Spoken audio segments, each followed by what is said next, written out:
अगर आप भी सेमेस्टर एग्जाम की तैयारी कर रहे हैं और कंफ्यूज हैं कि सर अप्लाइड फिजिक्स में एक्चुअली में थ्योरी कितना पूछा जाता है, न्यूमेरिकल कितना पूछा जाता है, डेरिवेशन कितना पूछा जाता है, तो यह वीडियो आपके लिए मोस्ट इंपॉर्टेंट है। इस वीडियो को देखने के बाद आप इन तीनों बातों के बारे में पूरी तरीके से जानकारी ले पाएंगे।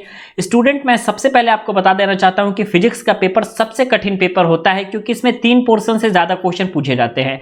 न्यूमेरिकल भी आपका उतना ही कठिन होता है जितना कठिन आपका डेरिवेशन होता है, और थ्योरी तो एटलीस्ट आपका कॉन्सेप्ट क्लियर है तो आप आसानी के साथ लिख पाते हो। यही कारण है जिससे कि अप्लाइड फिजिक्स में बहुत ज्यादा आपकी बैक लगती है। ठीक है, तो अगर आप भी अपने सेमेस्टर एग्जाम की तैयारी करना चाहते हो तो आप सभी स्टूडेंट इस नंबर पे कॉल कर सकते हैं। डेली लाइव क्लास की टाइमिंग आपकी शाम को 7 बजे से होती है। पूरे आप अपने फर्स्ट सेमेस्टर की तैयारी, पूरी डिटेल तैयारी आप कर सकते हैं, कोई दिक्कत की बात नहीं है। ये जो आपका फीस है ये ऑफर के अंतर्गत आपकी 299 रुपीज रखी गई है, जो कि आपके पूरे सेमेस्टर एग्जामिनेशन के लिए रखी गई है।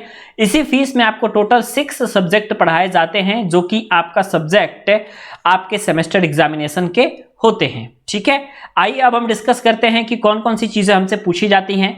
जो आपका अप्लाइड फिजिक्स का पेपर होता है, ध्यान से देखिएगा, वो 3 चीजों को मिलकर के आपका बनता है। उसमें आपका थ्योरी रहता है, उसके अलावा उसमें आपका रहता है न्यूमेरिकल, और न्यूमेरिकल के साथ ही साथ जो मोस्ट इंपॉर्टेंट और आपका जो मेजर पोर्शन कवर होता है वो आपका होता है यहां से स्टूडेंट डेरिवेशन से। ठीक है, यानी कि थ्योरी भी, न्यूमेरिकल भी, डेरिवेशन भी, आपको इन तीनों चीजों की तैयारी करनी होती है। ठीक है, जिसमें मैं आपको बताता हूं डेरिवेशन का, तो डेरिवेशन सबसे ज्यादा पूछा जाता है, और पिछली कई बार से हम ये देख रहे हैं कि न्यूमेरिकल का जो रेशियो है अप्रॉक्सीमेट, अगर आप टोटल पेपर को काउंट करोगे तो 15 नंबर से लेकर के और 17 नंबर तक का तो सिर्फ और सिर्फ आपका न्यूमेरिकल आ रहा है। ठीक है, और न्यूमेरिकल भी अगर आप देखोगे तो न्यूमेरिकल भी आपका जो सबसे ज्यादा पूछा जा रहा है वो थर्मोडायनेमिक्स के सेक्शन से पूछा जा रहा है। ठीक है, सबसे ज्यादा जो न्यूमेरिकल है वो 2 ही चैप्टर से पूछा जाता है। एक तो आपका ऊष्मा गतिकी का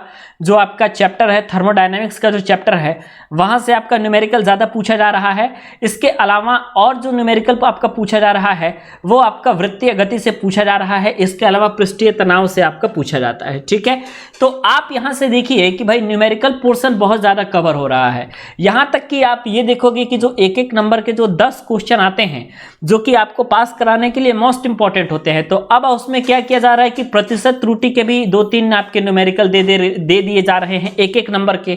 इसको देने से आपका ऐसा हो रहा है ना कि जो स्टूडेंट पूरी थ्योरी के भरोसे है वो पास नहीं हो पा रहा है। अब एक नंबर में कई सारे बच्चे थ्योरी के भरोसे रहते हैं, तो सिंपल क्वेश्चन पूछे जाते हैं अगर, तो एक नंबर के बच्चों ने सभी आंसर लिख लिए। ठीक है भैया, उस 10 में से कम 7 या 8 नंबर स्टूडेंट को मिल जाते हैं। लेकिन जब यहाँ पे 2-3 न्यूमेरिकल दिया जाएगा ना, तो डायरेक्टली आपका चेक किया जाएगा भाई कि आपने आंसर जो निकाला है वो आंसर सही है या नहीं है। अगर वो आंसर सही नहीं है तो निश्चित तौर पर आपको वहां पर नंबर नहीं मिलने वाला है। ठीक है, आप इस बात को जरूर ध्यान रखिएगा। तो ये आपका न्यूमेरिकल का सेक्शन हो गया। डेरिवेशन के सेक्शन से बात करें तो आपका जो पृष्ठ तनाव वाला चैप्टर है वहां से आपका काफी ज्यादा डेरिवेशन आपको देखने को मिल रहा है। पृष्ठ तनाव वाले चैप्टर से ज्यादा डेरिवेशन आपको देखने को मिल रहा है।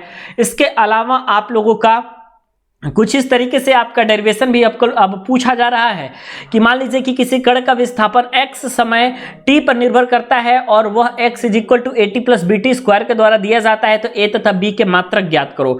यानी मात्रक तथा विमा से भी आपका जो क्वेश्चन है, आपका जो डेरिवेशन है वो आपका पूछा जा रहा है, और मात्रक तथा विमा से आपका न्यूमेरिकल भी पूछा जा रहा है। ठीक है, तो मात्रक तथा विमा वाला भी आप चैप्टर जरूर ध्यान रख लीजिएगा।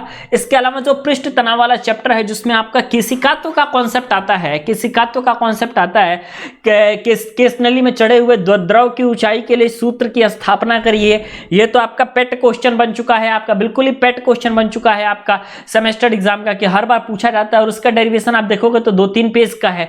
तो हमारे कहने का मतलब कि जो ओवरऑल पेपर जो आपका कठिन बना रहा है वो आपका न्यूमेरिकल और डेरिवेशन का सेक्शन ही आपका कठिन बना रहा है भाई। ठीक है, क्योंकि 15-17 नंबर का न्यूमेरिकल आ गया, और डेरिवेशन भी अगर मान लीजिए कि 10 उस नंबर का आ जा रहा है, तो 27-28 नंबर तो अकेले यही कवर कर रहा है मेजर पोर्शन।